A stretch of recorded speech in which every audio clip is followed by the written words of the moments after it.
Hello, and welcome to a wee little playthrough of Apawthecaria. I'm Brian, and I am joined by Atlanta, are playing through the alpha, which is available for free as part of the Apawthecaria Kickstarter funding extravaganza, also known as Give Us Money So We Can Make a Buck. Yeah! I'm Brian. I use he, him pronouns. I run Dungeons on a Dime, and I am one of the writers on Apawthecaria. I am joined by my friend Atlanta, who helped illustrate Scurry, sort of like a cousin to this game, and is also just a cool, like, Scotland foraging and plant and beast and flora nerd. Very true. Very accurate. I feel like anytime I've got a question about something, I ask you and you have an answer, or you know where to look. This is what happens when you grow up in the countryside, move to the city, miss the countryside too much, move back to the countryside, and then are just enveloped in nature. I'm just like, who wants to hear an interesting fact about this bird I learned the other day? And everyone's like, no. And I'm like, well, I'm going to tell you anyway.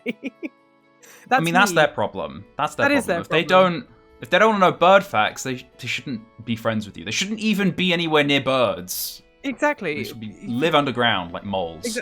Exactly. If you don't like birds, then we can't be friends. I'm sorry. Yeah. Your application for friendship has been denied. Yes, your visa into Atlanta friendship land is denied. Go away. Denied. Mm-hmm. But yeah, hi, I'm Atlanta. Also, I'm here too. I was about to say that I'm playing Pipistrelle today. No, I'm not. This isn't Beast Fables. This isn't Beast Fables. This isn't Feast Fables. This is Apawthecaria. This is Apawthecaria, a wonderful game that Brian has been so gracious to share with me on his journey in his part in writing it, and I'm super excited to play because I have never tried a solo journaling game before, so this will be an adventure for everybody. Yes. This will be really fun, hopefully. Yes! 2 hours later, we're both crying, and why is this game so hard? I hope not.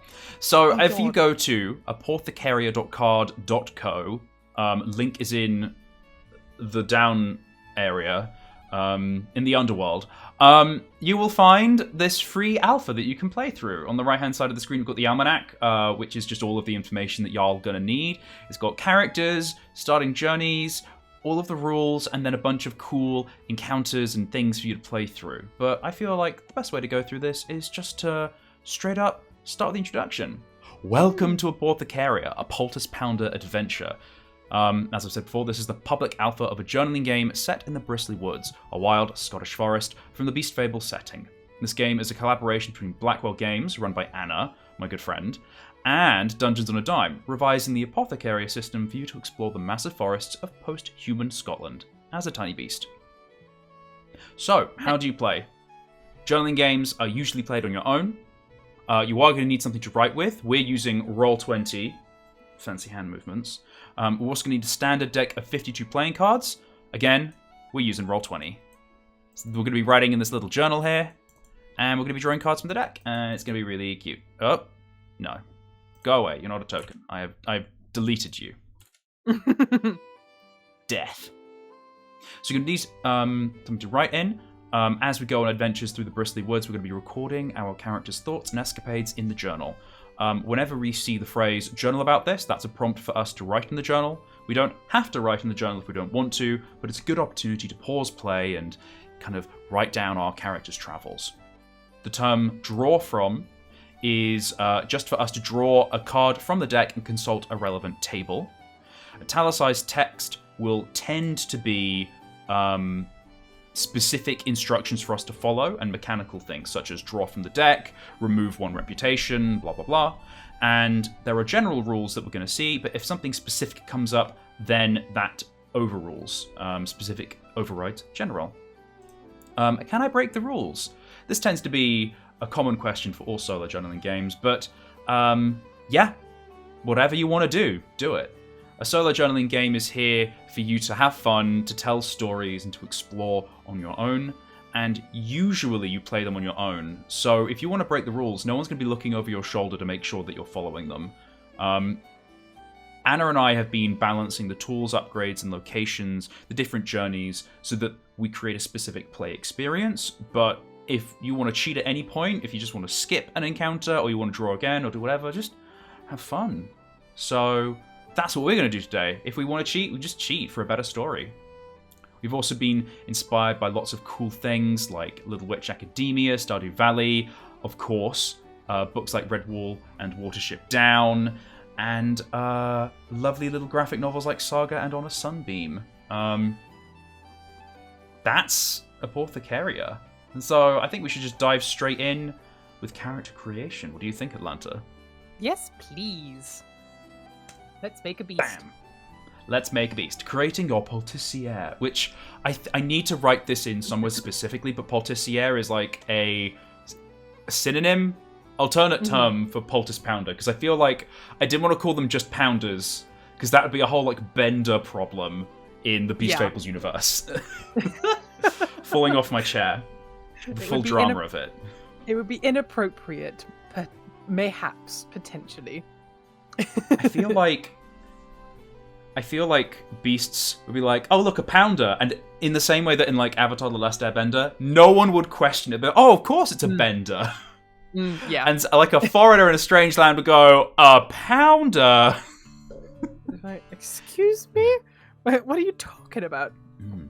So, Atlanta, you're sitting by the side of a well-trodden road surrounded by twisting oak trees and the trilling of work shanties of songbirds in the branches overhead. A strong breeze hassles rain clouds away and over the horizon, allowing dappling shafts of sunlight to flit through the oak's canopy above. Nearby, a puddle ripples with anticipation. You look into its depth and find out who you are. So beasts of all shapes and size live in the Bristley Woods. The smaller live amongst the bigger, helping each other out to survive and thrive.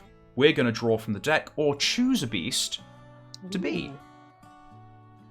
Oh, I like all the words for the descriptors. That's fun. Sorry, I am interrupting. Oh, no. This is what I want it to be. I want it to feel evocative, but not restrictive. So is there a particular kind of beast that you would love to be before we do a random draw if you want to? I did have a sort of vague idea for a character before we started. However, I think maybe to get sort of the experience of kind of being on the spot, I think I would like to draw a card maybe to choose that way. I think that would be really fun. A little bit of improvised character making. Oh, a 9. What was 9. That? That is star dancing. Oh my god! Bats, foxes, and rats. Pipistrel. Okay, this is This is the DLC for Pipistrel. You have to pay extra for it. No. Okay, well, because I play a bat in Beast Fables, I will resist the urge. I was gonna be like, does Pipistrel have a sister? Popastral. No. Pipistrel. No, be Pepperstrill. Pepperstrill. Peppermill. It's already going so I feel poorly. like Peppermill the Bat is kind of a charismatic character, but I quite like Peppermill the Bat. I might have to worm them into as an NPC somewhere. I actually, you know what? I actually quite like the idea of being a fox. And again, this is sort of being the kind of one of the creators of Beast Fables, which obviously has very heavily inspired this game. There is something quite interesting about being what could be predatory beast. Not saying that it necessarily this beast is, but you know, the potential of being a predator, but also actually being a Poulticepounder. A healer, a helper, as it were. I think there's something quite interesting about that. So I think a fox sounds good to me. And what is our fox's name? What is our fox's name? Oh, that's a good question. Dang, I did have a name in my head, but when I was thinking about like, the first character, I was actually thinking about Harvest Mouse. So obviously this is now very different, and I don't think the vibe I had for that name would really be fitting. What if this fox was raised by mice? That's quite sweet. I mean, Yeah, no, actually, that could work. That's quite sweet. Well, in that case, then maybe the name would be appropriate. I was thinking about the name Brambles. Brambles. I think Brambles is quite sweet. Brambles the fox. Gonna write this in our journal. Hello, journal. My name is misspelled. My name is Brambles the fox. I was raised by field mice. Why was Brambles raised by field mice? I like to think that field mice, one autumn harvest, were picking grain off the long stalks, and they heard the kind of little sort of squeaky whimper of a beast, and they approach and they find a fox kit, probably far too young to be out on their own, alone and cold, having been out all night. And they took it upon themselves to take this little baby in, to take this beast in and raise it as their very, very large surrogate child. Because that's what good beasts do, even to beasts who they may have had brushes with the past in bad ways.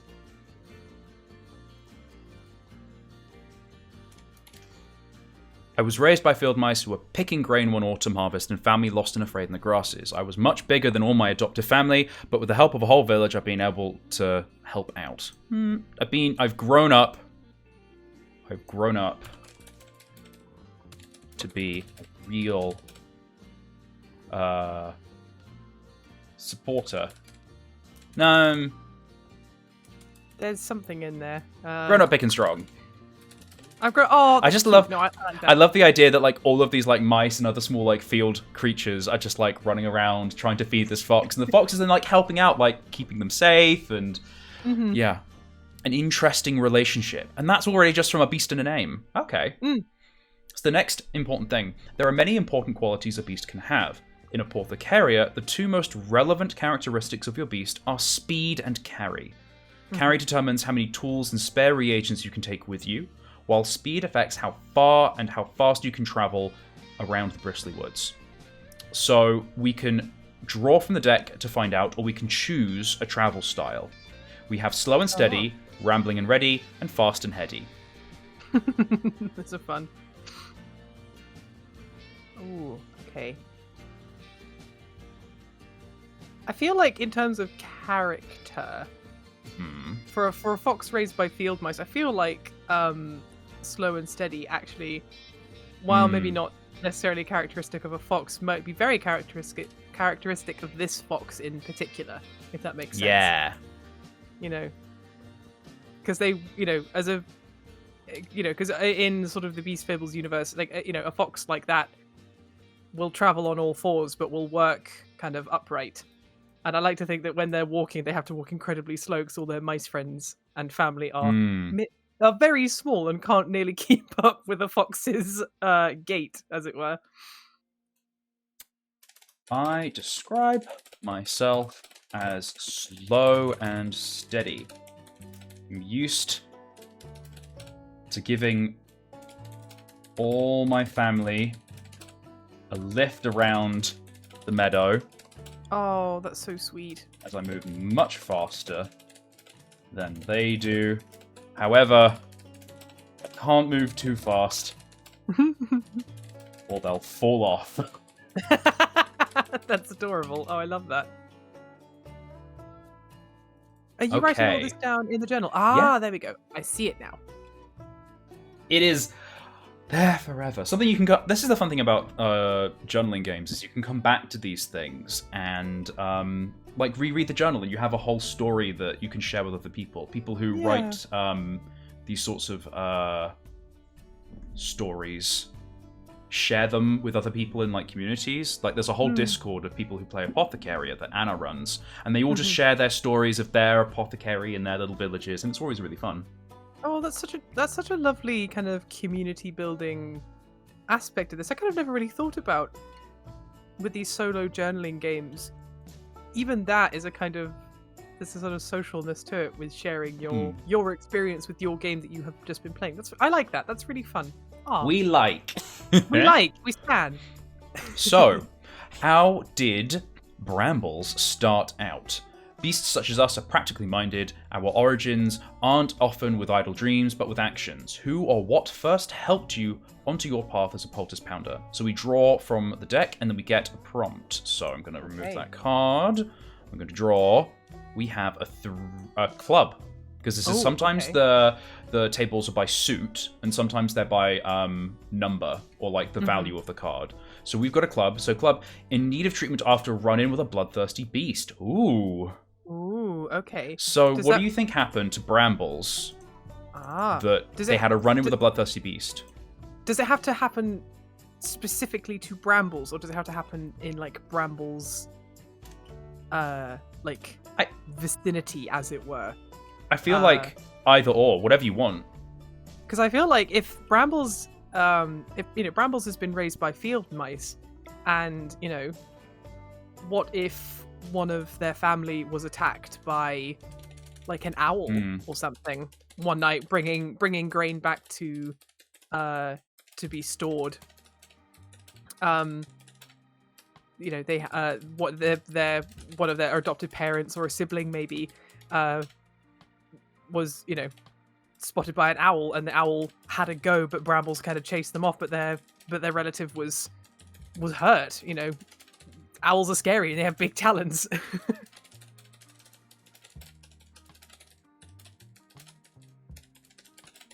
So maybe I first met a Poulticepounder when one of my family members were attacked by an owl. They were out gathering kindling for a fire, and while they managed to escape, they were grievously hurt.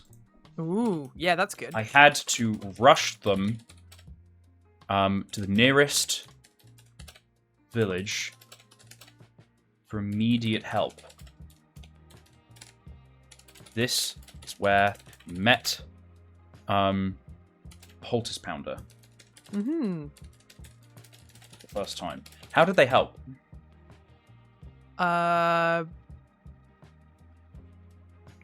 Probably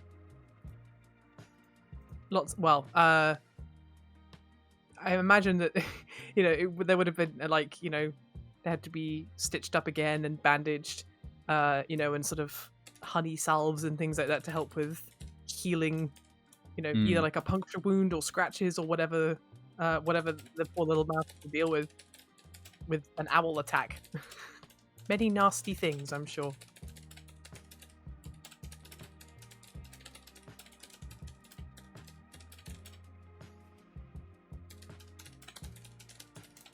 And now we have the nice tones of Brian typing. The Poulticepounder applied salves of medicinal honey and wrapped their clawed body in leafy bandages. It was from this moment that I knew what I wanted to do for the rest of my life. Yeah, that's sweet.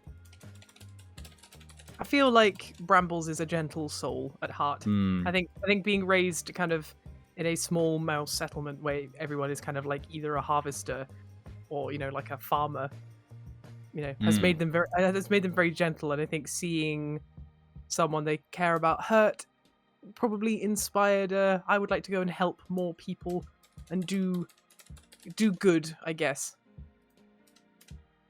I'm adding headers because, as you can tell, I'm a graphic design nerd. That's fair. Oh yeah, there we go. Okay. Nice. So, in the full game, we don't have rules for them now. Well, I do have rules, but I haven't released them because I'm still developing them. But in theory, Brambles would have a familiar who would travel with them. And a familiar is anyone who they have a loving and trusted relationship with. And we have an interesting, full 13-option table of, what your relationship to your familiar is, what kind of special benefits they give you, how you first met them. And so lots of prompts for you to create a whole other character to bring with you on your journey. That's fun. I like that. But for now, Brambles is solo, is mysterious, interesting, intriguing person. The Guild. You are a member of the Poulticepounders, a loose association of beasts who cure. They forage for strange reagents, brew curious teas, and wander the Bristley Woods as often as they settle in it. The actions of any one Poulticepounder can change the reputation of the guild as a whole, for better or worse. The guild's reputation is tracked with a score that can rise and fall as the consequence of your actions. The guild's reputation score starts at 5 on your first journey. So, there it is, it's 5. Great. In Apawthecaria, you can pass the mantle and play as many different characters. However, the guild's reputation score remains consistent across all journeys. As the store reaches certain thresholds, new ailments, tools, and story options will unlock for all Poulticepounders. So after each journey, you can play as a whole new person with a whole new background in a different part of the woods if you want to. So you can see all sorts of regions and events and solve all sorts of problems. But the reputation of the guild builds as each of these Poulticepounders gets all of the beasts in the woods to trust them. Cool. I didn't right realize now, that there was... Sorry. I didn't Go ahead, realize go there ahead. was this kind of replayability mechanic. That's really fun. That's so clever. This is something that I really am happy and proud with. Is me messing up the roll 20. We're so proud of this. Yes, is that there's replayability in the sense of there's lots of different encounters for each region. There's also replayability in that you level up the guild, and then end game, you get to start establishing clinics throughout the woods if you want to, so as sort of like a Bristley Woods National Health Service. Yes. So a little bit of this game is kind of queer, kind of like disabled, kind of like socialist. Just little vibes. Little vibes that we all stand in this household, though. Very, very important. So, we have established that the guild, which is 0+ right now, is unknown. So if we get our reputation to 10, we become established. Cool. Equipment. All professionals carry with them the tools of their trade, and Poulticepounders are no different. You can carry as much weight as your carry stat, or you can hold as much weight as your carry stat. So basically carry is the maximum, and then we can have weight up to carry. Okay. Reagents are special ingredients with curative properties. Reagents usually contain enough for use in a single remedy and have a weight of 1. Tools help us prepare remedies and forage for reagents. They have different benefits, which you can write down. We start with a mortar and pestle, and a camp kettle, and an obsidian knife. So we use the knife to gather reagents, the kettle to brew and to boil reagents, and the mortar to grind and to crush. And because this is really basic stuff, they have a weight of 0, but they are special. Okay. And then also, trinkets. The Bristley Woods knows no currency. Instead, beasts trade in favors and stories. When you help beasts on your journey, you will most likely receive trinkets from them, which you can use in the future to upgrade your tools, barter for, you can use in the future to upgrade your tools, barter for reagents, and complete special story events. Trinkets do not have a weight, and do not affect how much you can carry. Oh, that's helpful. When you receive any number of trinkets, journal about one of the trinkets that you receive. So if you receive 3 trinkets, you would just journal about the best one that you got. And you always start with one of your own trinkets that you're taking with you on your journey. Okay. So we are going to the almanac, because these are the rules that we're using here. But the almanac is full of tables that are just tables on their own. And there is one for trinkets. The Beast of Bristley Wood will reward you for your skillful solutions with spare possessions called trinkets. We've got a table, and we're going to draw 3 times, and that'll give us a random prompt for what our trinket is, and then we can invent it. Okay. So first is an 8. That is a tchotchke. Ooh. Oh, another 8. That is, its main material is flint. Okay. And king. Its origin is, it was a friend's. They went elsewhere. Ooh. Oh no.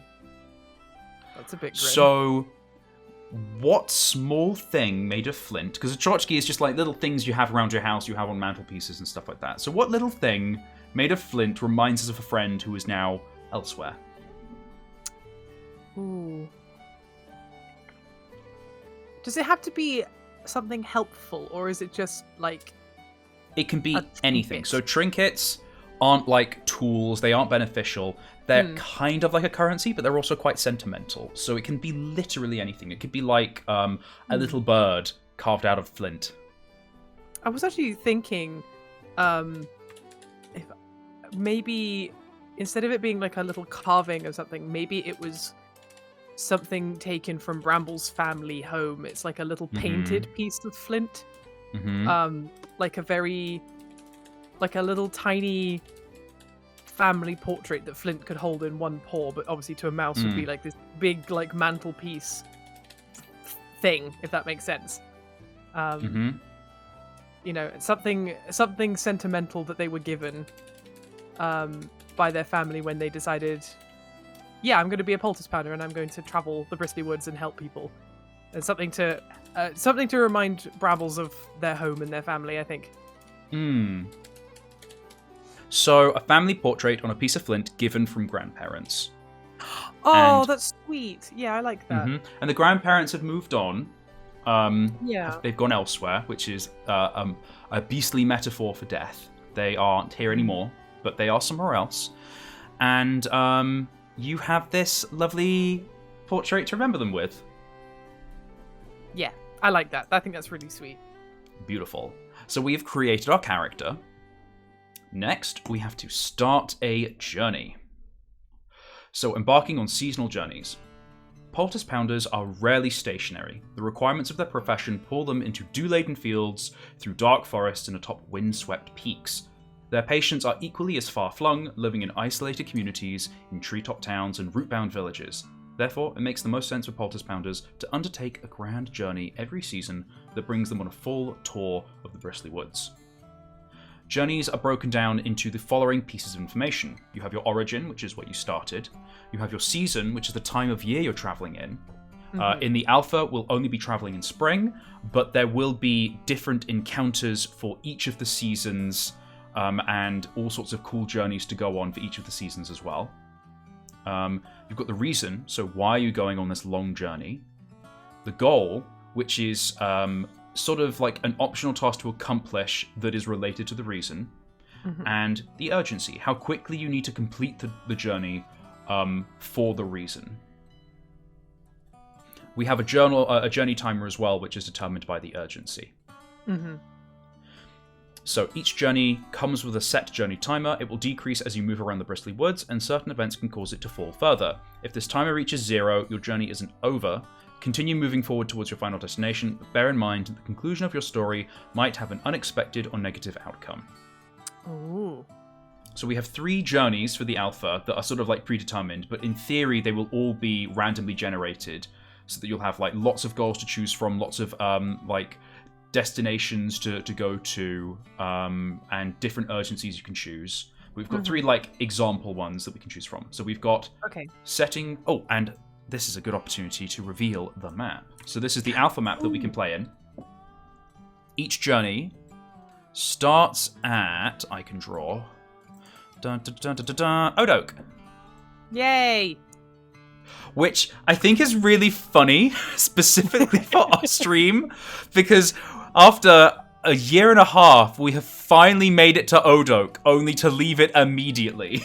Yep, and also not in Beast Fables. We have, in the game that we played, Beast Fables, that inspired the setting of like Scurry and Apawthecaria. Odoak was the first city that we ever invented, I feel like. It was it was like the first like major city that we started in as like a beast. Not necessarily like the beast hub, but one of the biggest cities in the Bristley Woods, which has a lot of I think it was like it was one of the first places we invented, and it became bigger and bigger in context of all these other places that we invented. And it was the main place we wanted to go to when we first started our game, and we have failed to get there. Yep. Consistently repeatedly failed. Repeatedly failed. Maybe one day in Beast Fables we'll get there, but you know, I think I like the idea that we've started in Odoak and are promptly leaving Odoak. Leaving, like just totally, it's backdrop, it's behind us, we can't see it. Yeah. So, bye.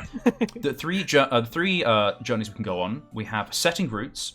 What's good for the goose is good for the geese. Without your fellow Poulticiers, you could never have gotten as far as you have as fast as you have. It's your turn to uphold the guild's good standing in the woods. Our destination is the shaded boughs of Parsley Nook, which is here. Hang on, I'm going to do a... Pew!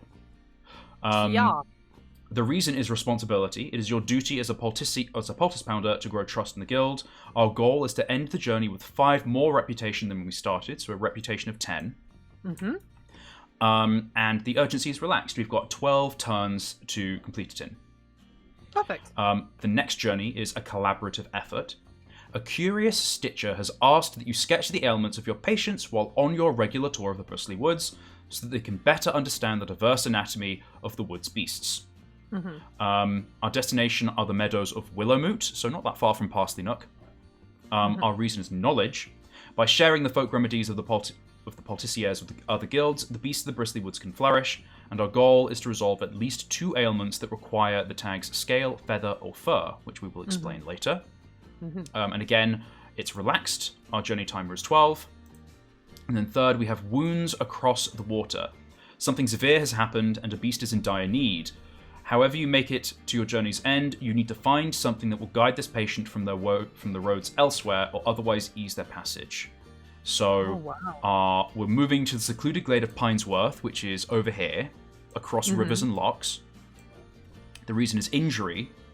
What greater purpose do Poulticepounders have but to help? You have been called to action and must respond. We need to bring a reagent that we can prepare to provide wound or infection 3 or sleep 2, which are other tags that we will explain again later.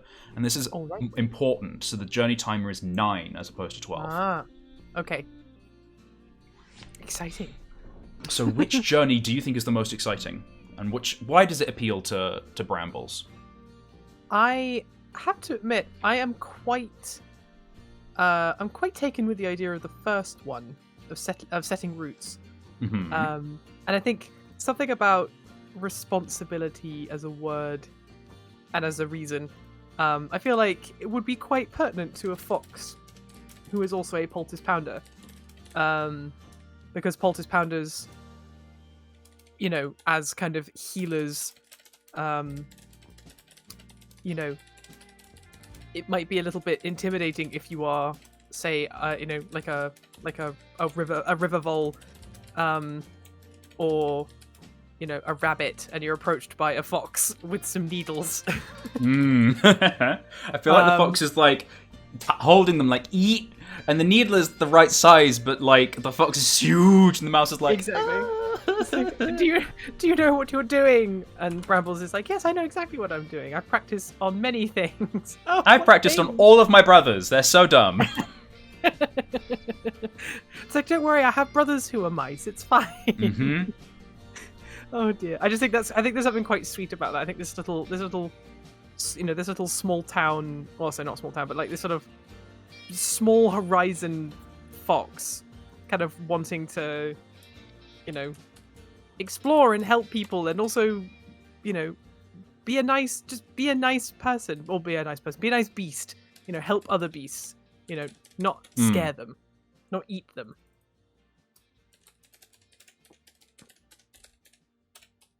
I feel like I'm talking absolute nonsense, but I'm sure it'll make more contextual sense. It all makes sense.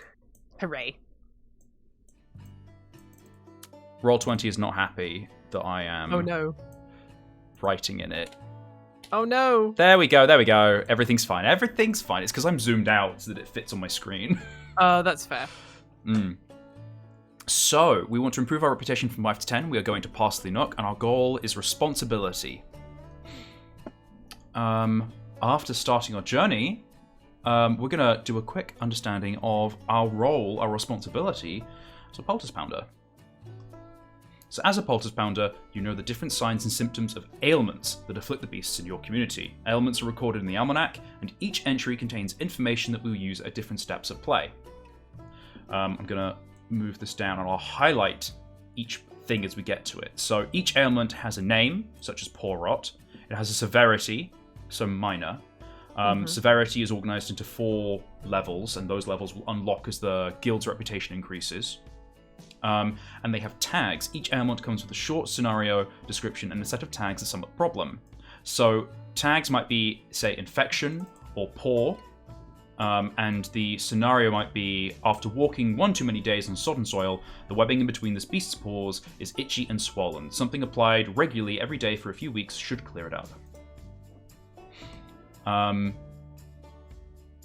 Each tag has potency, which is how dire the symptom is, or for reagents, how powerful the reagent is. So this is 1, it's 1 star, and for poor, here it's 2 for 2 stars. So this is an ailment with infection 1 and poor 2. Each ailment comes with a timer, which is how fast we have to solve it, so 6 turns. Each ailment can also then come with outcomes, which is a special scenario if you meet those requirements, and consequences, which are negative scenarios if we fail to treat the ailment in time. Okay. So how do we... So can I ask a question? Mm-hmm. So if we have 12 turns to get from Odoak to Parsley Nook, while also doing that, I also have to keep in mind that I have 6 turns to potentially cure this rot as well.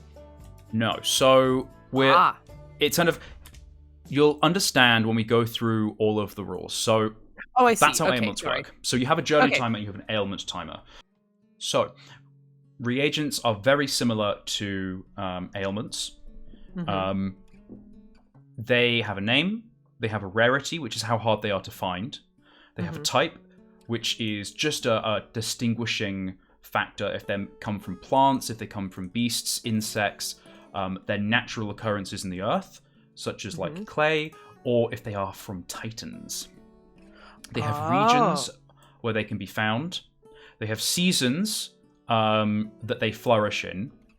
They have preparation methods, which then create tags. So if we can grind up some things, we might be able to brew. We can also just apply them as is, and we can chew them up and digest them. And there are extra tools we can unlock along the way that can create even cooler things with them. Ooh. So, for example, goosegrass is a reagent. It is a plant. It can be found in the forest and in the meadow. It is easier to find in the meadow than it is in the forest, though it is pretty easy to find with a 3 and a 2.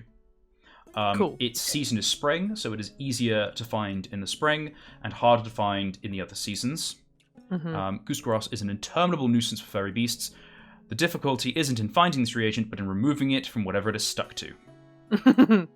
Its shoots can be just applied as a fine comb for fur and parasite, and its seeds can be crushed and brewed for sleep. Okay. I got you. So that's how reagents work. Fun. Okay. As we move around the woods, we're going to have to diagnose ailments to resupply, to earn room and board and get new supplies so we can move around the Bristley Woods. To identify an ailment, we go through the process of finding out who they are, of what sort of threat they're facing, the symptoms, the tags they have. We write down a list of what we need to forage, and then we make a timer that we have to forage it within, called the ailment timer. We then go around and forage. We choose where we want to forage. We draw cards, deal with encounters, and in the full game, we'll be able to barter for reagents in local towns as well. Neat. Once we've foraged and hopefully found all the reagents that we need, we create a remedy and a recipe to go along with it. Once we've helped everyone out, we prepare to leave, which includes trading in remedies, building our rapport with local beasts, resolving any optional outcomes we have from an ailment, scrounging for additional reagents to take with us, and then possibly facing the consequences of our actions before moving on. When we move, we choose a place to travel to. There are 4 kinds of location. There are wilds, settlement, city, and titan. Wilds are open fields, dark forests, and deep blocks that make up the Bristley Woods. Settlements, represented by triangles, are small villages and towns of cohabitating beasts. Cities are special places filled to the brim with beasts of all shapes and size, and they have special features in each game, and there are 6 big cities in the Bristley Woods. And Titan ruins are ancient and abandoned by the mythical titans, and they are filled with very, very dangerous encounters and very, very potent ancient titan artifacts. Ooh. There are 5 kinds of region: forest, meadow, bog, mountain, loch, and titan, and they affect what we can forage and how easy it is to forage for. Locations are collected by paths. They are these black lines. You can see on the map here that Odok is connected to a wild forest and another wild forest, and then to Wide Row, which is a loch-based town or settlement. Waterways are special paths. They collect or they connect loch regions to other regions. So they represent having to swim across something. You cannot end your movement in a loch location unless you have a special tool, which is the coracle, which allows you to sail. And if you travel through a loch, through a waterway, you lose all carried reagents that you have because they get soaked and are ruined. Ah, okay. Unless you have the coracle. So you can move along waterways, but you can't stop in a loch. Okay, makes sense. So, how do you move? This is the most important thing. So when you're ready to move, you can move up to your speed in paths towards a location. So you could move just one location, you could move 3 locations if your speed was 3. When you land somewhere, you have to resupply by diagnosing an ailment and then resolving it, going foraging, that sort of stuff that we just discussed. And then you're ready to move again. And you kind of do these little kind of segments of actions as you move around the Bristley Woods. And finally, each time you land somewhere, you draw a special encounter for whatever region you're moving into. So if you're moving into a forest, then you have a forest encounter. If you're moving into a city, then there's a social encounter that will happen in the full game. And each time you resolve an encounter, you also decrease your journey timer by 1. Ah, okay. And also, fun little extra, in the full game, you'll be able to soar, if you can, around the Bristley Woods, moving to any spot that you want, but also facing the dangers of whatever beasts like hunt the skies and the lethal claws and owls and things. Fun times. Fun times. So that's the game in a overview. Cool. So I think I'll be your guide in the rules, but we, I think, should get going. I think we should start moving. So I agree. Time to play. With a speed of 2, where would you like to try and move to on your way? You are trying to get to Parsley Nook, which is here. Yes. You have 12 turns to do so, so a maximum of 12 moves. And you're also trying to increase your reputation from 5 to 10. And the best way to increase your reputation is to resolve ailments and treat beasts. Okay. So I have to get to Parsley Nook in 12 moves. I should probably head out of Odok then to the west. No, that's wrong. Do you mean east? To the east. Fun fact, I don't know my lefts or rights, or my easts and wests, apparently. I thought you said weast. Oh dear. There's a sort of a forest spot next to the loch, 2 squares from, or 2, that one from Odok. I think I'll move there first. Okay, so I'm gonna use this lovely orange because I like it. You are moving down here. Bang. Yeah. We, having just moved, now need to do a travel encounter. So we're gonna go to the travel table. I'm gonna scroll down. Encounter tables are 3 pieces of information. They're an event, which is an overview of what's going on, questions if you want to answer them for journaling purposes, and actions if there are mechanical outcomes or decisions you need to make related to the encounter. In each encounter table, there is a base encounter table and then a seasonal encounter table. So for example, the forest base and the forest in spring. So because it's spring, we're going to draw from the deck a queen. Ooh, I just drew over her face. That's very disrespectful of me. How dare you? Deleted. We've got a queen. So we're going to go down to the forest travel in spring. So the 9 and 10 Jack and Monarch cards, so that's King and Queen, change depending on the season. So, Monarch, you stumble upon a group of beasts clad in colourful clothes, singing happy songs. Questions. What are they celebrating? Do you join in? What is the strangest part of their celebration? Okay. Group of beasts in colourful clothes singing happy songs. Do I get to decide what kind of beasts they are? Yeah. The journaling game, you get to invent anything. So if you want to, we could go and draw randomly on that kind of introduction table we had. Or we could, you could just make it up. I mean, if it's springtime, what about what about a troop of my favourite kind of bird, which is a bullfinch? And they're singing a happy work song because they found a patch of seeded grass, which they're happily sort of settled at and munching on and kind of harvesting, but also having a just jolly good time singing about it.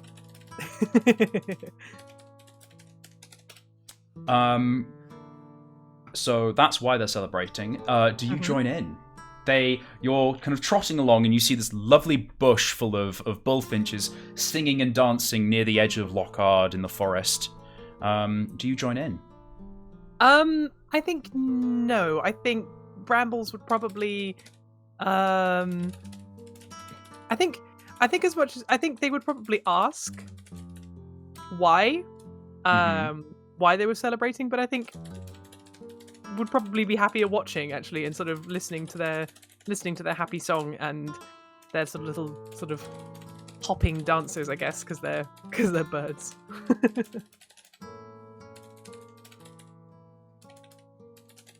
I think that sounds really fun. What did you ask them? I think probably why are they singing about the grasses? Why they, what is making them so happy to have found these sort of funny seeded grasses? And I imagine maybe it's just a case of it's just really delicious seed and they're really excited about it. It's like when you come home from the shop. So they replied like nothing in particular. Yeah, it's like they're just happy that we're overjoyed to be alive. Yeah, like when you come back from the shops and you bought yourself like your favorite bag of cookies, like the really big ones. Either if it's like chocolate or it has raisins in it, or whatever you like. It's nothing particularly to celebrate about. You're just like, yes, I love these cookies. They make me happy. I feel like that's the vibe. They're just really excited about these seeds. Maybe they haven't seen them for a whole season. Maybe they're really difficult to find, but they're just extra delicious, and it's nice on a sort of fine spring day just to kind of crack a seed open with your friends. A troop of bullfinches are singing happy work songs because they found a patch of seeded grasses deep in the woods by the water of Lockhard. I decided that, as fun as it looked, I probably shouldn't try joining in the singing. They're much better than I am. However, I did inquire why these particular grasses were so interesting. They replied, nothing in particular, save that we're overjoyed to be alive. I was happy that they were happy. Oh, yeah, no, I love that. That's so sweet. Oh, that's just so charming. Oh, I love that. Yeah. Good for you, Brambles. Yeah. So, good for you, Brambles. Good for you, bullfinches. Exactly. So we've travelled. We've resolved an encounter. Mm-hmm. I'm going to save the changes. We are going to cross off the timer. It is now timer 11. Mm-hmm. We are in spring. Just circling that because I'm really good at using the mouse. Now, you arrive in this small clearing in the forest.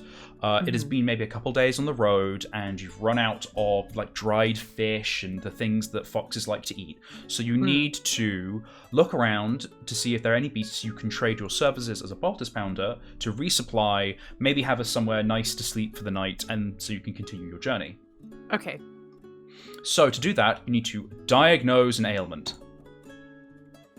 So, who is the patient? We're going to draw twice from the deck, and we're going to get some cool information. So we've got the Queen. Oh, another We've one. got a 7.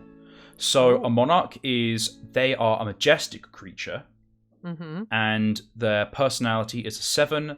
They are loud. They're loud, but that disguises a sort of like soft interior. Oh, that's sweet. Okay. So what kind of creature are they? Going to go to characters. So the majestic creature, they could be a capercaillie, a grouse, a pine marten, a muntjac deer. Or another creature that we think is majestic. That's fun. Oh, do I get to choose what beast?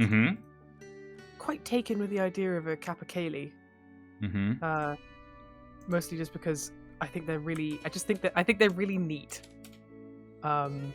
And they do have a reputation for being incredibly loud, which I think is quite fun, actually. I'm going to call this Cahooting with Capercaillies. Oh, that's deep fun. in the woods. Early in my journey,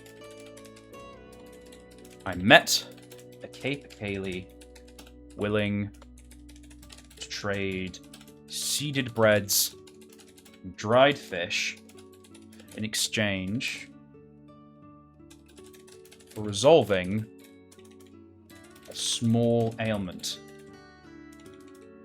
Yeah, that sounds good. That bothered them. Because it's only minor things we can do right now because we're a small guild. Sure. So we're going to go back to diagnosing. How serious is the issue? So in theory, you could draw from the deck and you would take the most serious issue that you could deal with. So for example, if the guild was upstanding and you drawed a diamond, then you would do an intermediate issue because that's within the guild's purview. If the guild was established but you drew a spade, that would be a dire problem. So that would then downgrade to intermediate because that's what the guild can deal with most. Ah, okay, I got So even as the guild improves, you're still going to see a variety of minor, intermediate, severe, and dire problems. Cool, okay. But right now, all we can do is minor, so we're just going to do a minor one. Okay. What are the symptoms? Draw from the deck and consult the relevant ailment severity table in the Pounder's Almanac. So I'm going to go do that. We're going to go to the Almanac, and we're going to go ailments. So we've got a table here of all the minor ailments, which are really fun. We're going to draw from the deck. That is an ace. Ooh, okay. First fever, which is infection 1, sleep 1, and temperature 1. Okay. So I'm going to write that down.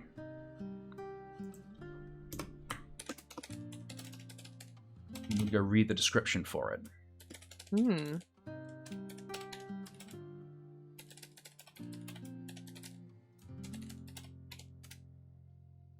First fever.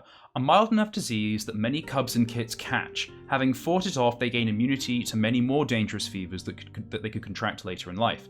Many parents host fever parties to promote herd immunity. Clever. Good beasts. This is my equivalent of like beast chicken pox. I was going to say this does feel like chicken pox. Or it'd be capercaillie pox in this one. Maybe. So, what do you think this tells us about our patient?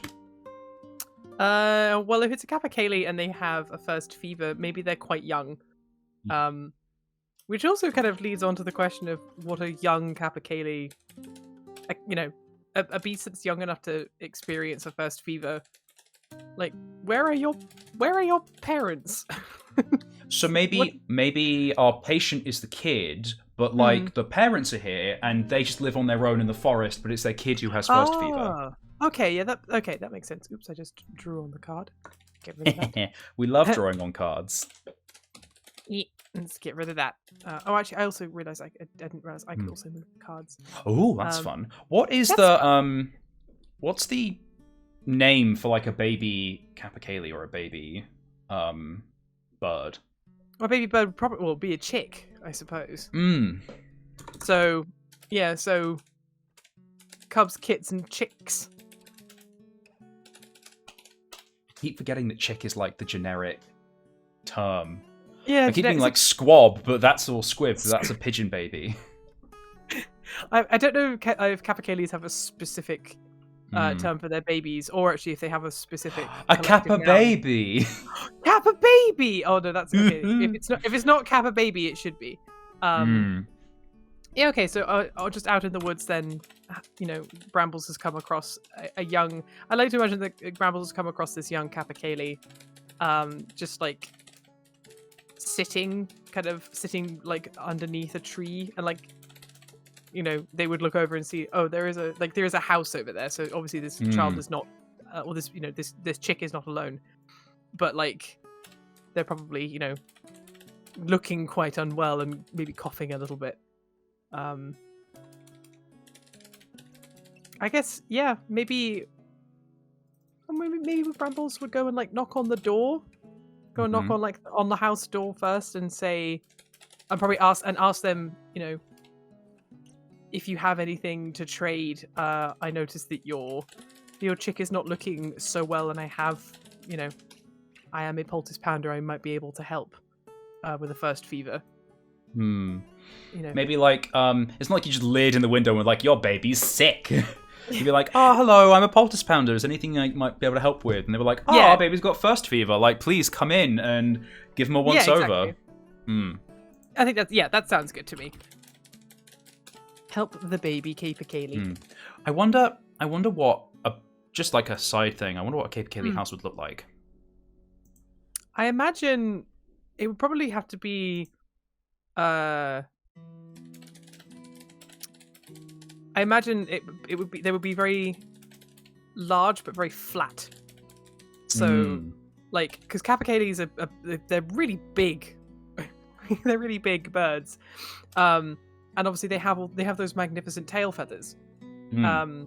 So maybe it's like sort of like a long round, almost bungalow type house, made of like, you know, dry wood and things like that, and there's like lots of space to kind of like, you know, there's like a table for sitting and like a little cooking area and things like that, and beds, but like it's just like it's a big round, very open floored house, to be able to accommodate 3 very large birds and all of their tail feathers. I think that'd be quite fun.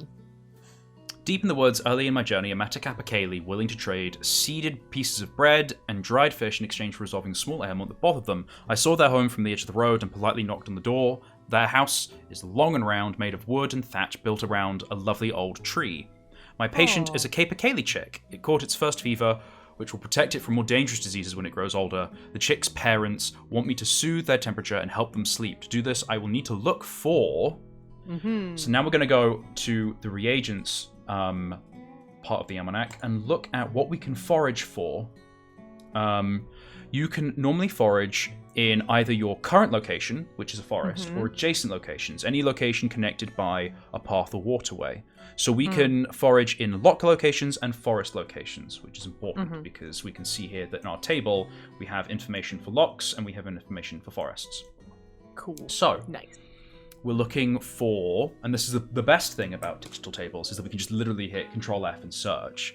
But we're looking for infection. Aha. So we could look for frog slime. Is one of the things we could look for, so I'm going to write that down. Because the part of the process of diagnosing a problem is to make a list of the things that could help with it. Okay. So, frog slime. And that is lock 5. We could look for maggots. I don't think we want to look for maggots. No. Although it is forest 6. And then the other infection things, there's black currant, which is forest 5. So we could look for black currant if you want. Yeah, blackcurrant I think would be a good idea, because we're in a forest location already. Good shout. So that is for infection. Then we want to look for sleep. Sleep. Things to help with sleep. So in the plant table, there is goosegrass, which is a forest 4, and lavender, which is a forest 9. Ooh. The higher the number, the more difficult it is to find. So, those are the only things that do sleep. Okay, so we're going to write them down. Yeah. I guess... Okay, so they are both forest, but maybe the goosegrass would be a better shout to look for first if it's a 4 instead of a 9. Not lavender. Infection. Goosegrass. Yes, infection. Goosegrass. I'm writing down like all the words in the thing, but you won't see it because I haven't saved it yet. And then the last thing we're going to be looking for is temperature, because it's a fever. Oh yeah, of course. So chilies are a 7 in the forest. And is that the only thing? So there's bee moth droppings with shed fur, which is an 8, and there's also chilies. That's it, yeah. So it's either bee moth droppings, which is an 8, or chilies, which are a 7. I think it looks like it doesn't look like you can get behemoth droppings in the spring. If I was reading that table correctly, so they're more difficult to find. Oh, okay, more difficult to find in spring. Okay. Yes. So if it's out of season, the value goes higher, but it's not impossible. Okay. Well, I suppose again, maybe just for trying to find the sort of trying to look for something I have a better chance of finding. Maybe at least because the chilies are around in spring, maybe it would be better to look for chilies. Yeah. Instead of behemoth droppings. Yes. Okay, so we've got a list of things we're looking for. We could search in the lock for frog slime. We could look in the forest for blackcurrant. We can also look in the forest for goosegrass and in the forest for chilies. That's what we need for our reagent. Okay. So now, do I need? Sorry. Oh, yeah. Go ahead. I was going to ask. Do I need the frog slime and the blackberries, or like do I need both of them, or do I just need one? No, they just one, but they both give you infection. If that makes sense. That's all right then. Okay, they're alternatives. Okay, I guess. So to go foraging, you choose the location you're going to go foraging in, and you draw a card and do encounters, and that's fun. If you forage in your current location, you decrease your ailment timer by 1. So currently it's 7. And if you were foraging an adjacent location, you decrease it by 2. So if you went to the lock, it would be 2 on the ailment timer. And if you go to the forest, it's 1 on the ailment timer. So first of all, where would you like to go a-looking? Can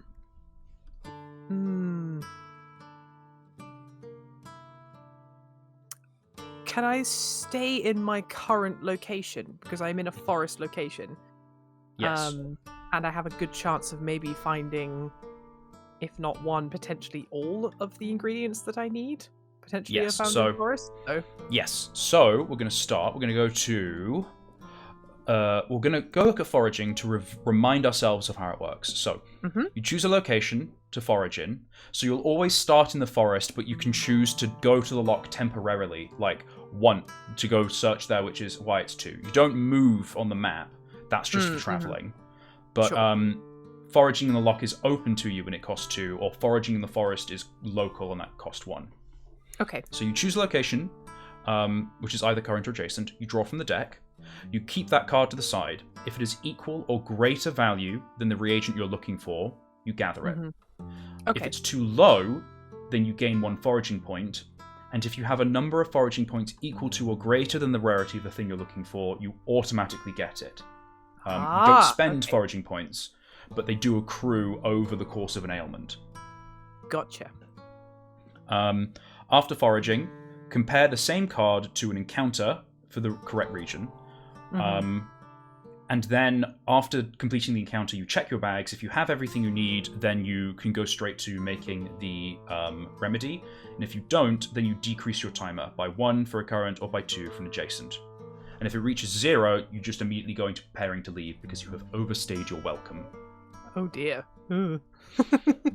So, you're choosing to forage entirely in the forest. So I think I'm going to take frog slime off the list because it's easier for us. Okie dokie. I'm going to go to foraging.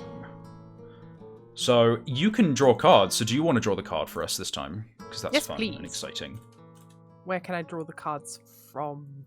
Oh, you can't see them. There should be, if you click on the side menu and then you go to macros, which is like the little dotted list, you should see decks and you can show playing cards. Aha! Okay. Maybe. Oh no, actually it does say playing cards, but actually, are these the ones with the little squirrel on the back of them? They should be. Oh cool, okay, so then yeah, I can draw them. Well, bam! Oh, another monarch. Wabam! Okay, we've got a queen. So, a queen is a face card, so it's worth 13. Ooh. I think it's worth 12. I mean, I'm saying monarch when I write the rules because I think queens and kings should be of equal value. That's Agreed. Just me. So I'd say it's 12 or 13, but that is more than enough to find whatever you want. So you could find the chilies if you like. Yes, I think so, because I think they're the ones that were the most difficult to find even in spring. Yes. Ooh, I'm going to save the list and go back to editing it so you can see all the things I've written. Hooray! Oops. Clicking on the wrong things. So, chilies are in the bag. Now we're going to go to a foraging encounter. Forest foraging in spring. Monarch. Uh-oh. A bear has awoken and is hungry. You hear its roar in the distance. What fearful whispers are spread about the bear? Oh no! What fearful whispers are spread about the bear?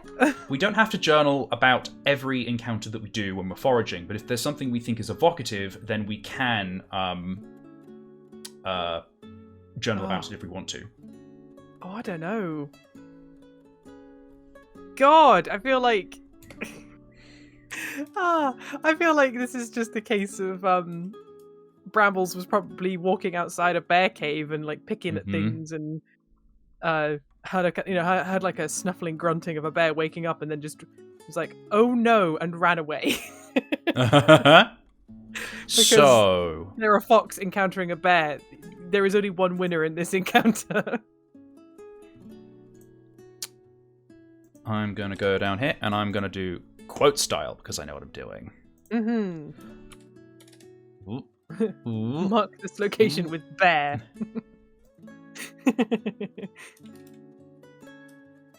When out foraging, I encountered a bear.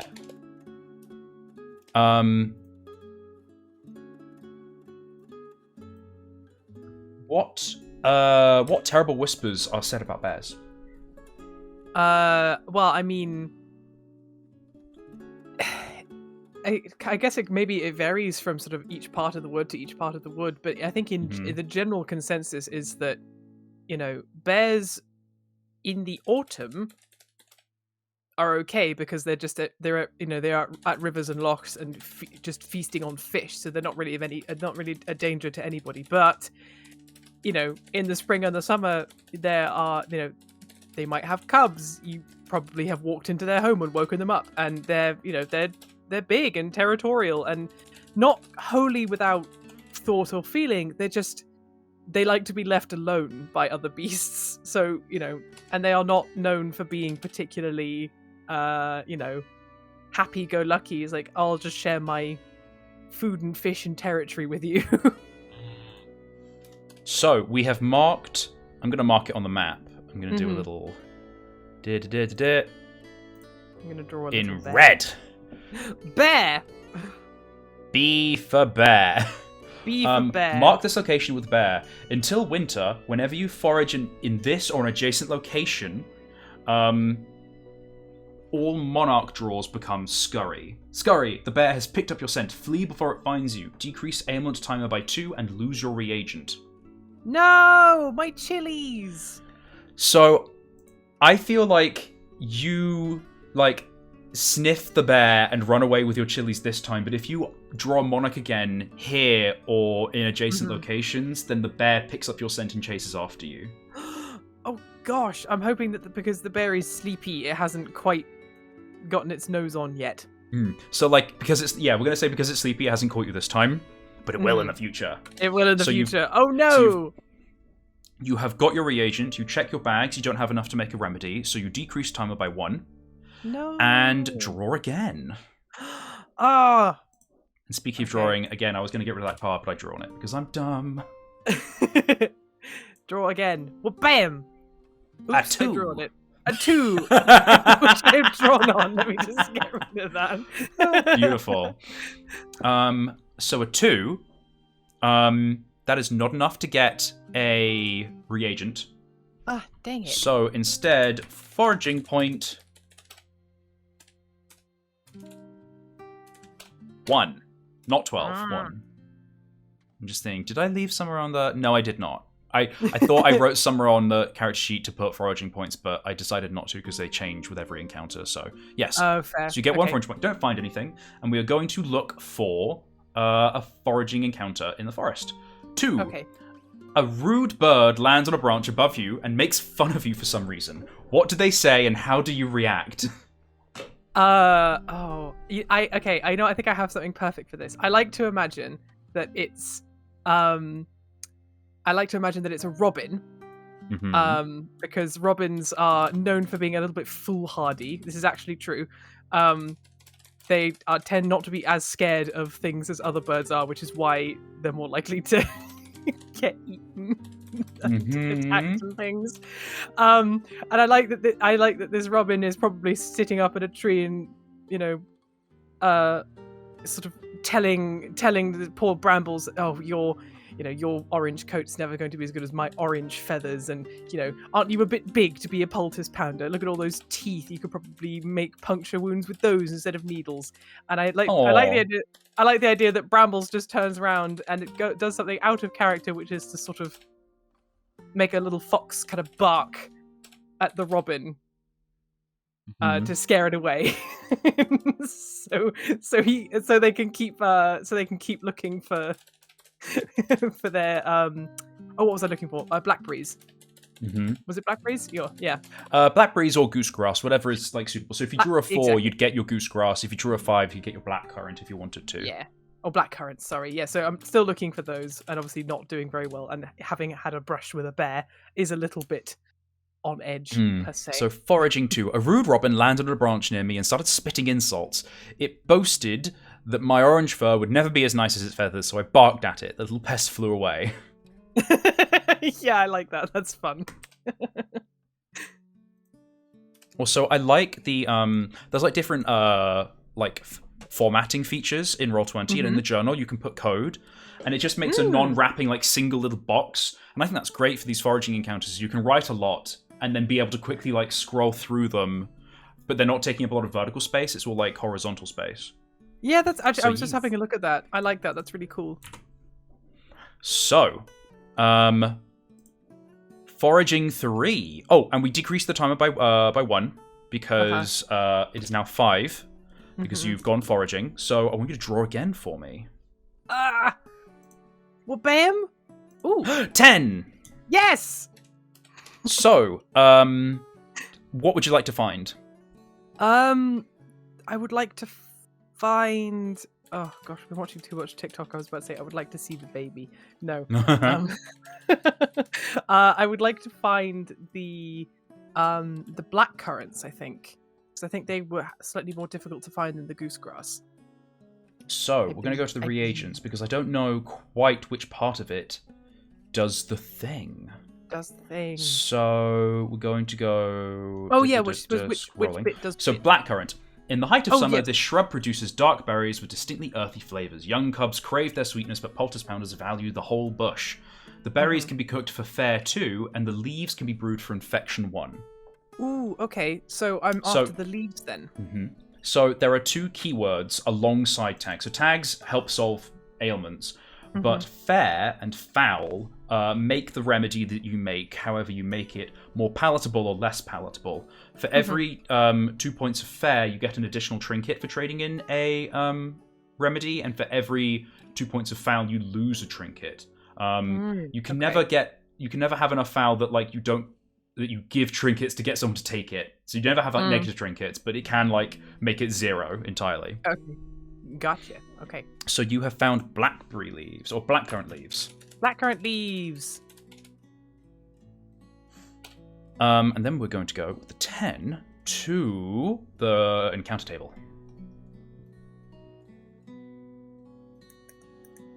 Foraging. Scroll, scroll, scroll. 10. Foraging in spring. You forage. I'm gonna have to consider what that needs editing for. You forage brings you to your foraging brings you to a memorial for a beast that has gone elsewhere. Who were they? What is special about the spot? What form does the memorial take? Oh, I might make this really sad. Mm-hmm. Maybe this is the elder sibling of that Apawthecaria family. Oh no. Maybe because it's all in kind of the same area. Maybe maybe they didn't survive their first fever, because they were too young, and it came at a very poor time of year where a poultice pounder couldn't find the right ingredients to bring down the infection and help them sleep. So they were taken elsewhere before their time. Oh, I just made myself sad. Oh dear. Don't you just love it? Yeah, I was like, oh, this is such a nice, wholesome game. Talking about dead children. This is great. Mm-hmm. Well, I feel like maybe, like, to add the self-reflection, they were flown elsewhere for the time, and I'm grateful that I can be here to help their sibling. Oh, that's sweet. Yeah, I like that. That's okay. Really nice. So we decrease the timer by 1. Mm-hmm. You have your blackcurrant leaves. You're only looking for goose grass now, so could you draw again for me? Goose grass! Actually, I'll get rid of that. Get rid of that card. Goodbye. Yes, delete. We're back! Ace! Oh. Is that good or bad? No, it's a 1. No! So you get another foraging point, because it's not enough. And we go to the events table. Forest. You come across a pair of mushroom hunters arguing over a mushroom. One says it's edible, the other says it's poisonous. Thankfully, you're pretty sure you know what it is. Questions. Okay. Why are these beasts getting so frustrated over this argument? And then actions. Old or bold. Vote on whether the mushroom is edible or poisonous. Draw a card to see if you're right. If it is a red suit, it is edible. Gain 1 reputation if you're right. If it is a black suit, it is poisonous. Lose 3 reputation if you are wrong. So you choose to if it is edible or poisonous, and you draw a card to see what it actually is. Okay. I like to imagine that this is a field mouse, and a field mouse and a water vole having an argument, and they're both quite old. So, they're both sort of saying, I've been walking these rivers for so many years, and these are definitely edible. And the field mouse is saying, I've come from a long line of mushroom farmers, and this is not edible, I'm sure of it. But in, crotchety old man voice. Apologies, I can't really do that. For I am not a crotchety old man. What do you think the mushroom is? I am going to say if it is next to a lock, it's not edible. I hope. Chimed in saying it was not edible. Okay. So, shall I draw a card to see if I'm right? Draw a card to see what the mushroom is. Please Don't be edible. Oh, Black. It's poisonous. good. I was right.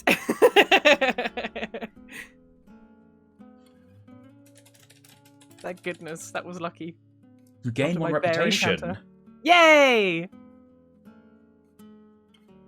Saving that. So we're going to go to the reputation. Click. You have been reputated. I have. I'm so proud of myself. Oh, I'm struggling. Oh no. Please don't struggle.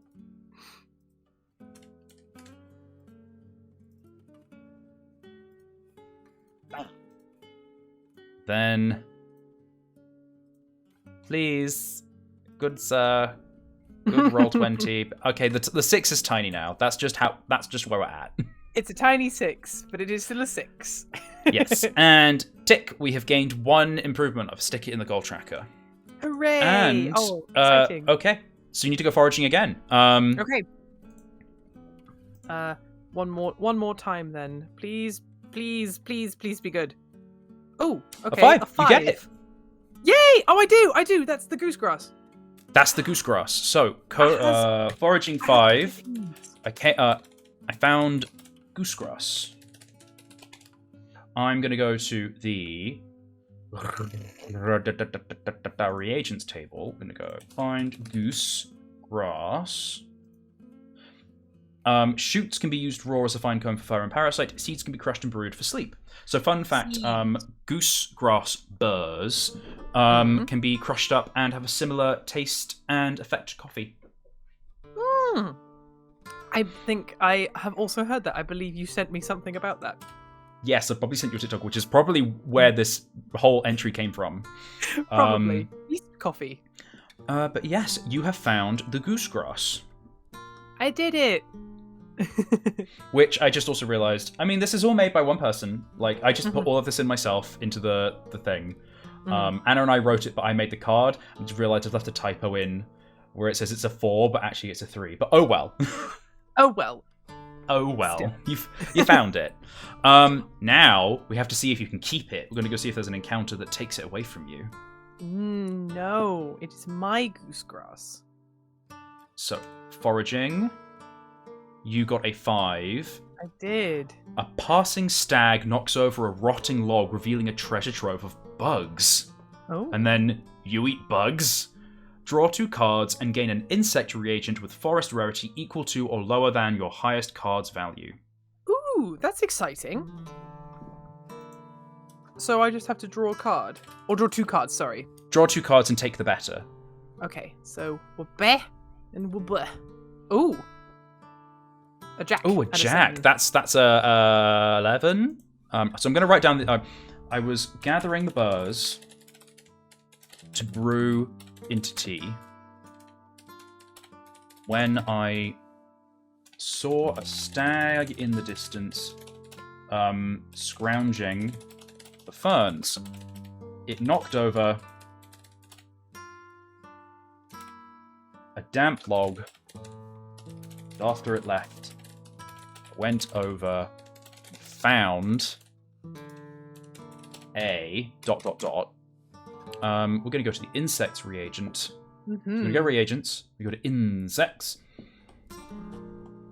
Earth insect. So, in the forest, beetles are a 3, honeybees are a 5, maggots are a 6, slugs are a 7, spiders are a 3, wasps are a 5, and a beehive is an 11. So technically, you could find anything on this list. Ooh. That's really exciting. So, and this is something that's going to go into your inventory. So we're just gonna, for generic's sake, we're gonna write it down as like, you find beehive, its weight is 1, and its tags could be, for example, here a beehive has royal jelly in it, it has honey, it has wax. So you could say that like you can determine what it is you found from the hive when you need to use it. So when you're hunting and foraging for an ailment, it's like you grab the specific things, but when it's something you're carrying with you, it's like you can choose later. That's okay. I quite like that. So that means, I mean, that gives me such a huge amount of choice as well. If I come across a beast that needs something for you know, stomach, fairing, wounds, hide, feathers, or burns. Like that feels incredibly useful. I think brambles would be absolutely overjoyed to have found a beehive. So I think I will take the beehive. And found a ... abandoned beehive. They must have swarmed off earlier this spring. I like the idea of bees swarming off as opposed to storming off. It does make sense. So I'm going to go here. I'm going to copy, paste, and then clicky click. Stick it up there. So the reagent is beehive. Its weight is 1, and its tags are stomach, fair, wound, hide, feather, burn. Indeed. That's really useful. I feel like that's going to be so helpful. Beehives are very hard to find. They are an 11, which is, as you know, like you have to get a jack or better or have like loads of foraging points. Oh, I'm so excited. I've had a beehive. Yes, this is really, really good. So congratulations. Congratulations. Well done, Brambles. Best fox healer out there. And that's something I like. Like, Apawthecaria is full of these tiny, fun little moments. It's really sweet. There's like... It feels like... Well, I mean, it is, because it essentially is. It does feel like a choose-your-own-adventure Beast Fables. Which is really That's what I fun. wanted it to be. Yeah, So it's great. I love it. Remaining timer 2. And that's going to be important later. But for now... we're moving on to the next part. So, you've got all your ingredients. We're going to go to, not diagnosing. We're going to look at foraging so that we can review the steps. So we chose locations, we foraged, we did things, decreased the timer, check bags. After completing an encounter, if you have foraged enough reagents, you can move on to creating a remedy. Yeah. So, remedies 7. Once you have enough correct reagents, you can create a remedy. Review your ailments and your reagents' different preparation requirements, create a recipe for your remedy, record it in your journal, and write about the process of inventing or repeating this recipe. If your current ailment... if all of your current ailments have a remedy prepared to solve them, because sometimes you can have multiple ailments you have to solve with, like, the same time as all going down at the same time. You can begin preparing to leave. Otherwise, go back to foraging or bartering for more reagents. So, for example, if you had lots of things going at the same time, you could create some remedies that fail other ailments. So that way, it's not like a total fail. Like you've met most of the needs of the village or something. Also, if you want something exciting to happen, then you can choose if something good, bad, or exciting happens that you can journal about. It doesn't have a mechanical impact, but it's just something fun. Cool. Okay. But, so, we have chilies, blackcurrant leaves, and goosegrass burrs. Hooray.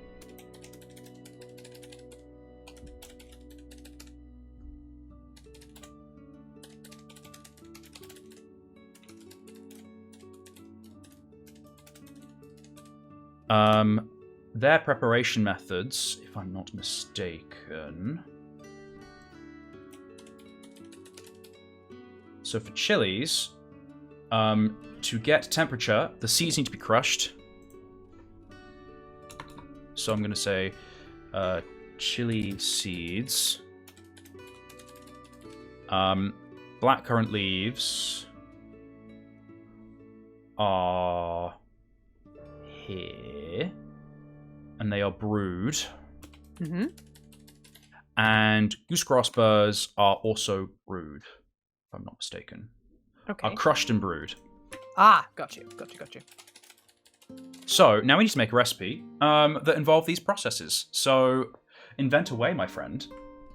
Okay. So, goosegrass... What was it? Goosegrass and chilies can be brewed. You can also include other ingredients if you want to, but they're like flavor, but these are like the reagents you've gathered. So you could say like, add like almond milk or something, or yeah. I feel like so if I think I'd make it into kind of like a tea, I guess, like a tea to give like a young child beast, a young chick, so it doesn't. So it's it doesn't called feel first tea. First tea. So like it's not like I'm First thirsty tea for tea. for the thirsty. So it's like so you brew the chilies and the goosegrass together in like a big pot, and then maybe take out the like the spiciness of the chilies. Maybe that's when you would add something that's like a little bit more warming. So yeah, like your oat milks or your nut milks, so it becomes like So like okay, a so latte first of all, or something. what were you doing first? What was the first step? Brewing. So brewing the goosegrass and the chilies together.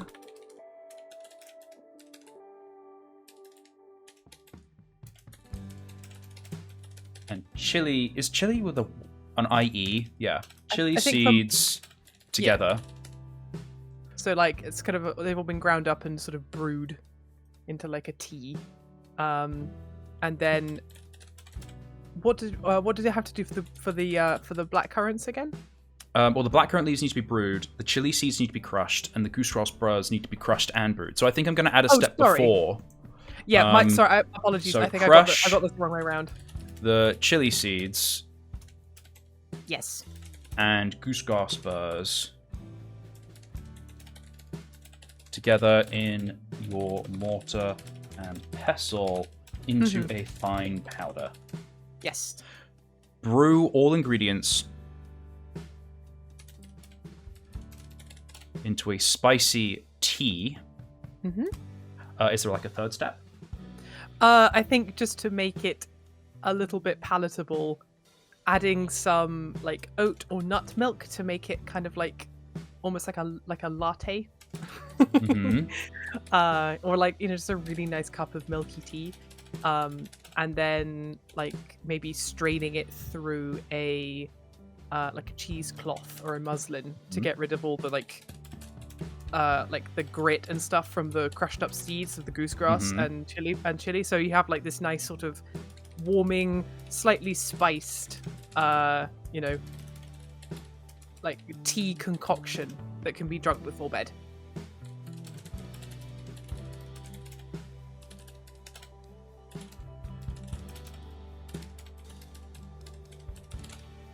Side note, would they call it a cheesecloth? We call it a cheesecloth because it's used for cheese. Oh yeah, they can make vegan cheeses. We've established this. Yeah, they'll make vegan cheese. It's just they might not call it cheese. Well, maybe they call it cheese, and they just don't know that you can make cheese out of milk as well. Or maybe they do. Yeah. This was a whole separate game that we had where someone was like a cheesemonger. They were a rat cheesemonger. It was Cheesy Daniel. Yeah. Cheesy Daniel. Oops. Yeah, but I think that'd be quite a nice thing to have as a young and not feeling too well, as like lying in bed and being all cozy, and then having some like nice sort of like spiced tea being brought to you. I think that'd be cute in like a nice mug or like a nice bowl. An hour before bed to soothe the temperature and ease into a deep sleep, because it's kind of a stimulant, so it like you get up and then you go down. Yeah, exactly. You know? So first tea for thirsty. First tea for thirsty. Thirsty beasts. 1. Crush the chili seeds and goosegrass burrs together in your mortar and pestle into a fine powder. 2. Brew all reagents together into a spicy tea. 3. Add fatty milk, such as oat or acorn, that has been heated in your camp kettle. 4. Mix all together and filter through a fine cheesecloth. 5. Drink an hour before bed to soothe temperature and ease into a deep sleep. Perfect. Ideal. Okay. Gosh, I want some of this now. After gathering all of my reagents,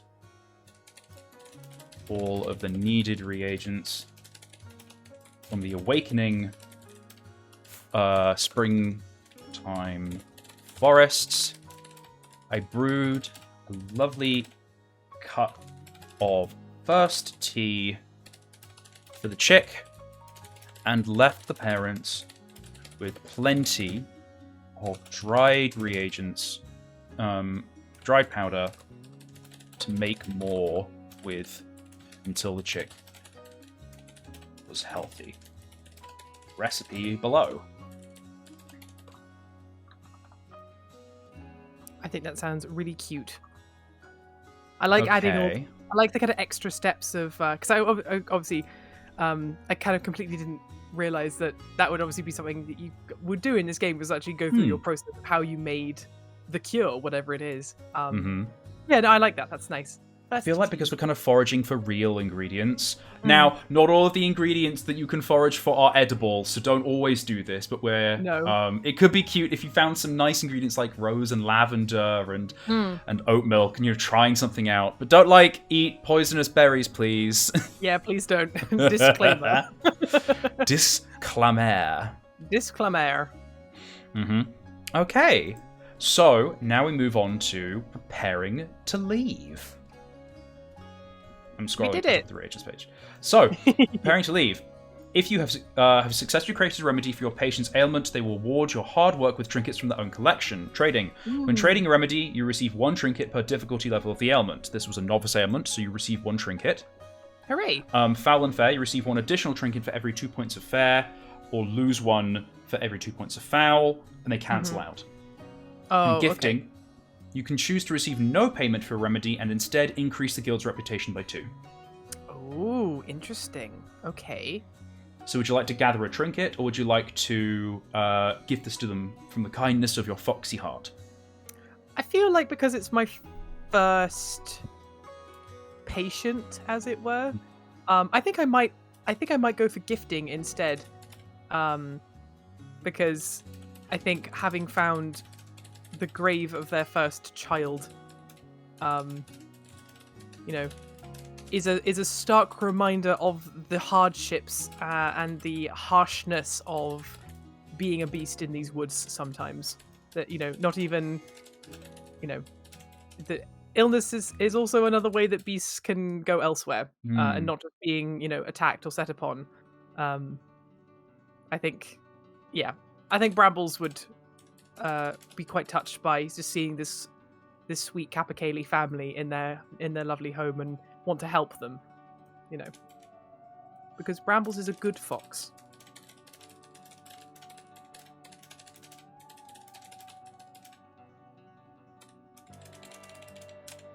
So, because this was my first patient out of Odok, and having found the grave of this chick's poor sibling, I decided to give these Apawthecarias this tea for free. They were nice enough to host me for a night, feed me full of forest stew, and give me dried fish from the loch. The next leg of my journey.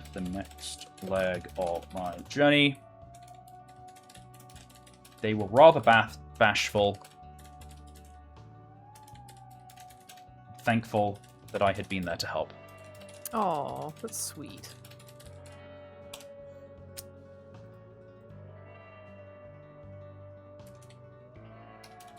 That makes me feel good in my little soul. Okay. So, that was trading remedies. Building rapport. Successfully treating an ailment will raise the guild's reputation by 1 point per difficulty level of the ailment. So, a serious ailment raises the reputation by 3. So, it's 2 plus 1. So, actually, your reputation right now is 9. I'm so good at this game. Yeah! That's exciting. Don't worry. There are events that can drag it down too. No! This is why I decided, I think both narratively, but also kind of slyly, I was like, I want to get my reputation up as quickly as possible, because guaranteed I'll come across something that will throw me for a loop and I'll lose that reputation. Resolving outcomes. Some ailments have optional outcomes. I do not believe that this one did. I will go check. Ailments. First fever. It doesn't have a... So some ailments, this is just to clarify for people watching, have consequences. Like anxious scratching has a specific consequence, but if it doesn't have a consequence, if you fail to solve it, then you just lose 1 reputation. It shows that it's not a super major problem, and there's nothing specific that happens from it, other than the obvious, like, the problem continues. Okay. It's preparing to leave. No outcomes to resolve. Scrounging. If you have any leftover time, you can forage for extra ingredients to carry with you. You can decrease any remaining timers by 1 to forage as normal in your current location, 2 to forage as normal. Ooh, pardon me.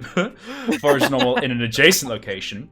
You can decrease it by 3 to automatically gain 1 ingredient from your current location with a maximum potency of 2, or by 4 to automatically gain an ingredient from an adjacent location with a maximum potency of 2.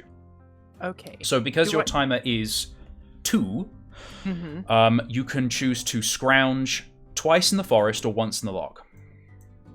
I think I might scrounge once in the loch. I think that might be really useful. Cool. So draw a card for me.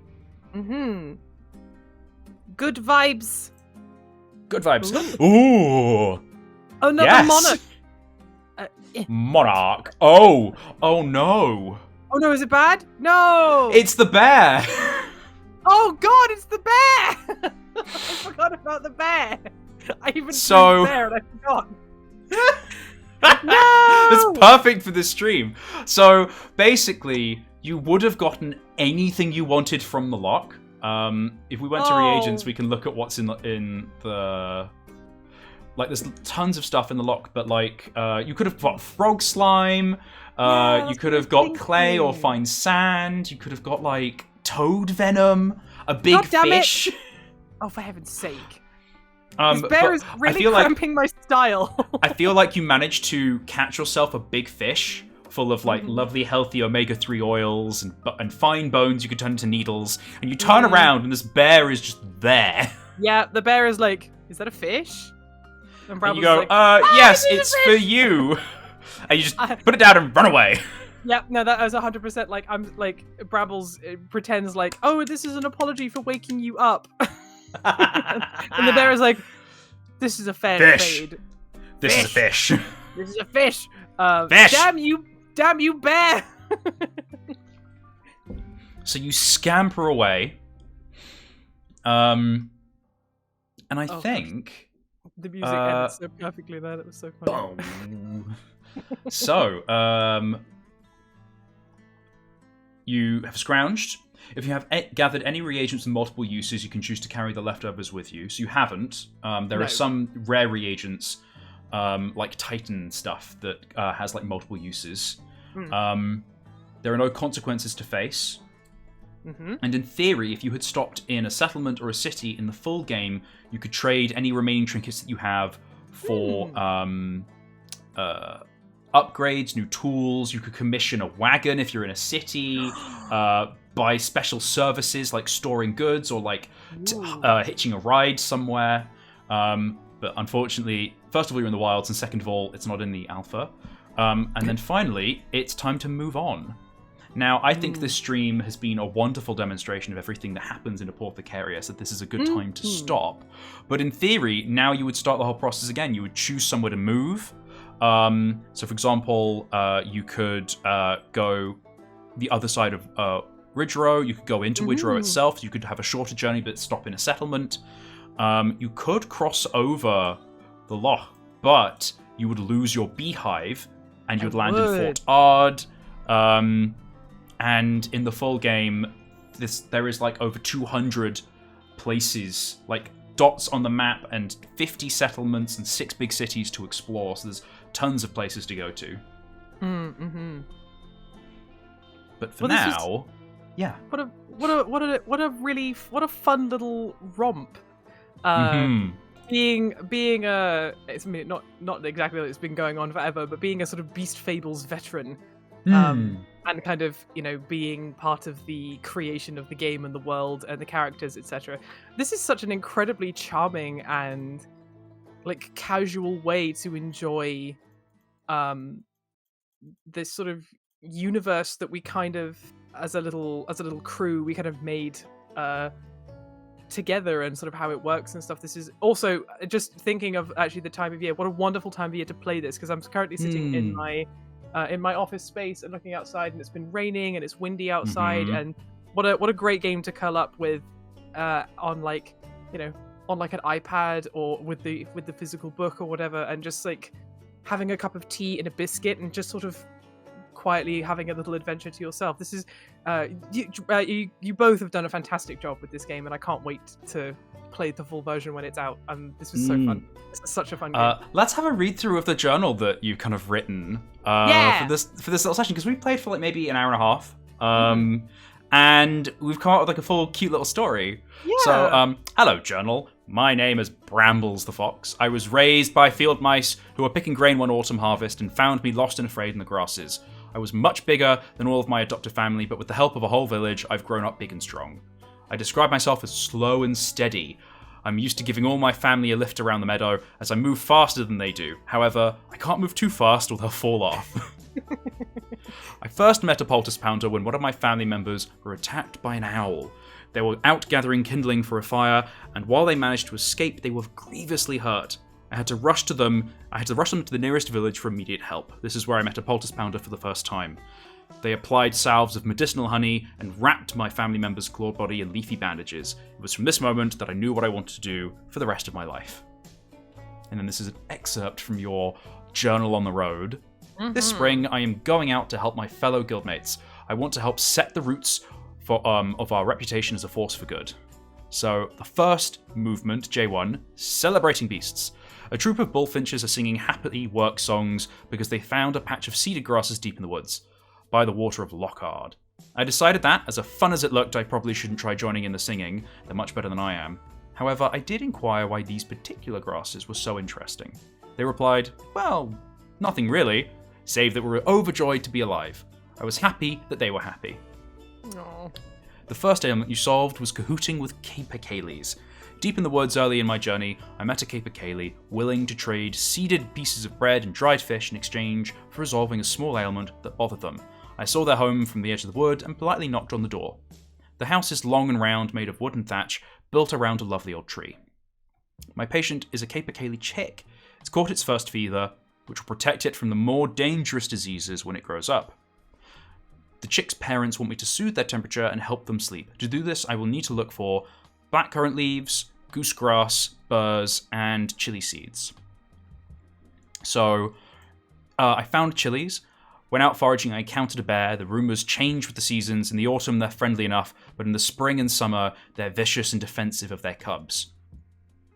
In your second foraging encounter, a rude robin landed on a branch near me and started spitting insults. It boasted my orange fur would never be as nice as its feathers, so I barked at it. The little pest flew away right quick. On your third encounter, you found your blackcurrant leaves, but it was rather somber. My foraging crossed over a memorial. It was for the older sibling of the chick I'm treating. They died of first fever. They were flown elsewhere before their time, and I'm grateful I can be here to help their sibling. On your fourth encounter, I came across a field mouse and a water vole, arguing over whether a mushroom was edible or not. I chimed in, saying it was not edible, and I was right. And then your last foraging encounter, I found the gooseberry burrs, or the goosegrass burrs.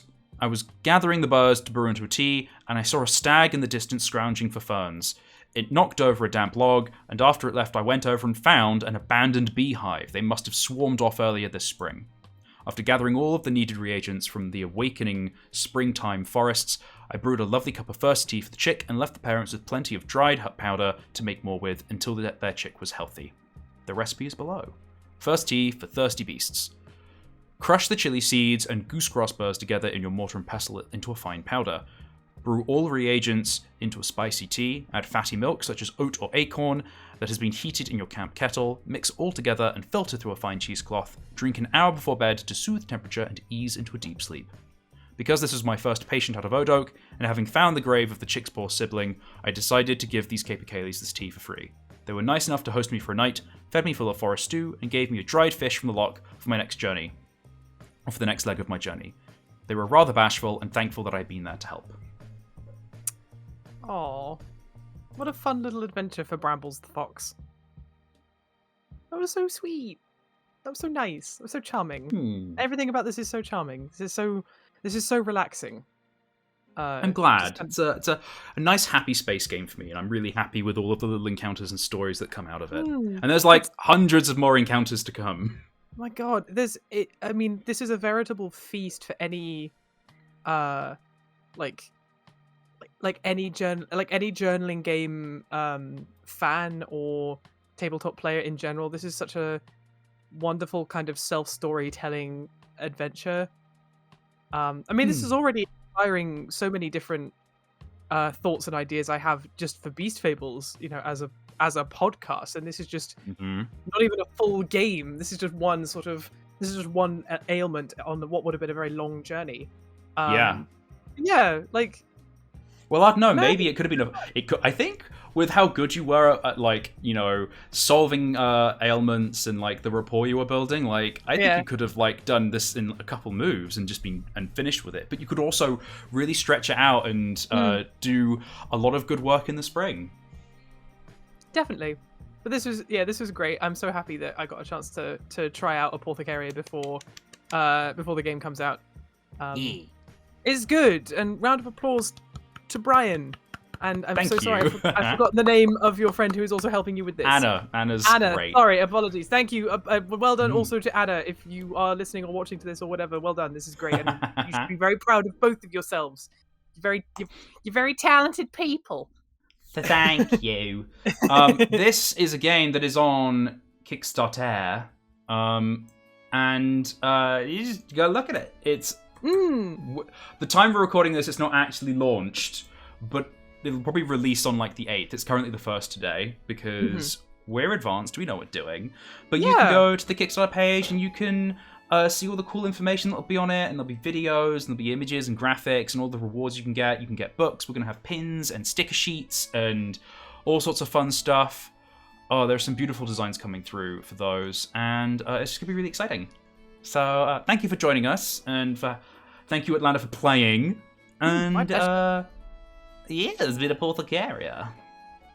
Go and support it on Kickstarter when it comes out, or if it's as we're recording this, go and support it now. Give money, please. Give money. Give Brian your money. And then also come and support us on Beast Fables. Yes, that too. If you want to see more of these stories, we play every Thursday at noon, Scotland time. So just come and hang out and watch more beastie stuff and drama and little tiny adventures. It's all good. Have a lovely autumn, everybody.